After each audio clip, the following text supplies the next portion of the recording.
Today we're working on binomial radical expressions.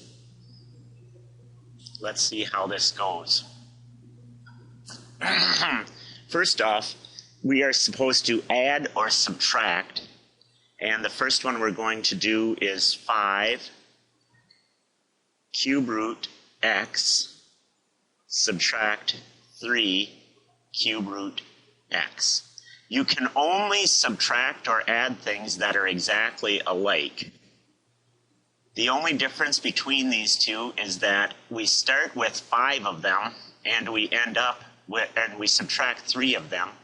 So we're going to have 2 left over, 2 cube roots of x. Next one, 4 square root 2 plus 5 square root 3. We can only add and subtract things that are exactly alike. We have 4 roots of 2 and 5 roots of 3. We can't combine those two and get 9 of anything. It'd be like saying I have $3 and 2 keys in my pocket. What do I have? Well, you have $3 and 2 keys. You can't do anything with them. You can't combine them. All right, next.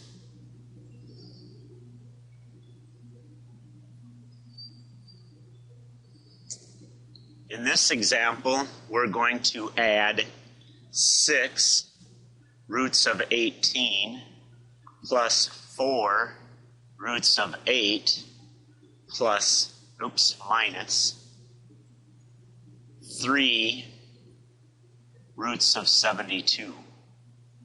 Now it initially appears that we can't combine these, but let's rewrite this as 6 roots of 3 squared times 2 plus 4 roots of 2 squared times 2 minus 3 roots of 6 squared times 2. Notice that in each case we have a square that we can take a square root of.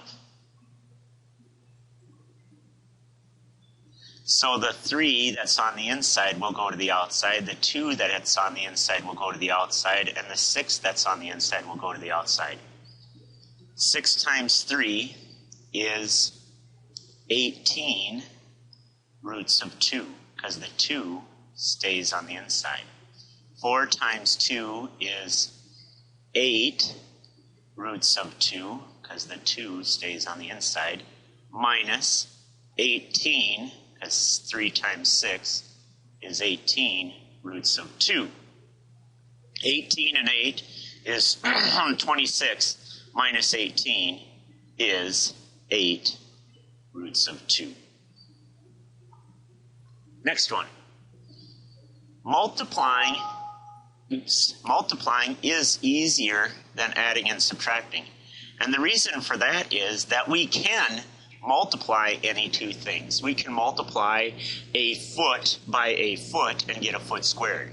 Or we can multiply a foot by $1 and get a dollar foot. You can multiply any two numbers together. The units will just become that new unit. So let's look at this first one here.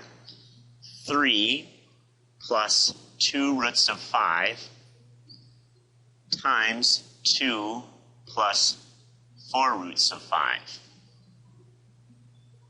Now remember in multiplication, when you had this problem, 32 times 24, you took the 4 times the 2, the 4 times the 3, the 2 times the 2, and the 2 times the 3. 4 times 2 is 8. 4 times 3 is 12. 2 times 2 is 4. 2 times 3 is 6, remember, and then you added them up. We're going to do the same thing with these. 4 times 2 is 8. Roots of 5 times 5 is 25. 4 roots of 5 times 3 is 12 roots of 5. 2 times 2 roots of 5 is 4 roots of 5. 2 times 3 is 6.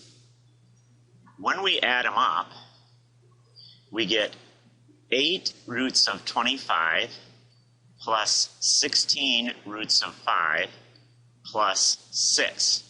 But 8 roots of 25, 25 on the inside, 5 squared, makes 40 on the outside. So we have 40 plus 16 roots of 5 plus 6. And so we end up with 46, because we can combine these two together, plus 16 roots of 5.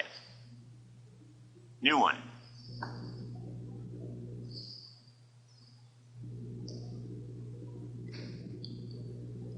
Let's see here.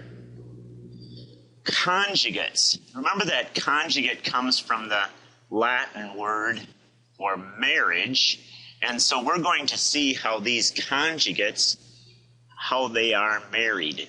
2 plus the root of 3 times 2 minus the root of 3.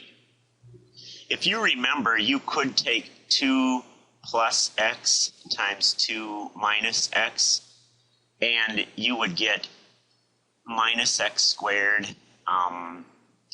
minus 2x plus 2x, and then 4. Remember how you did that?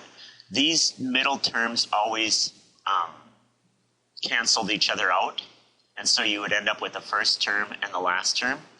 We're going to do the same thing with these conjugates, and you know they're married because the sign in the middle changes. That's the only change between them. So we have the root of 9, and then we have 2 roots of 3 negative, and then here we would have 2 roots of 3 positive, and 4.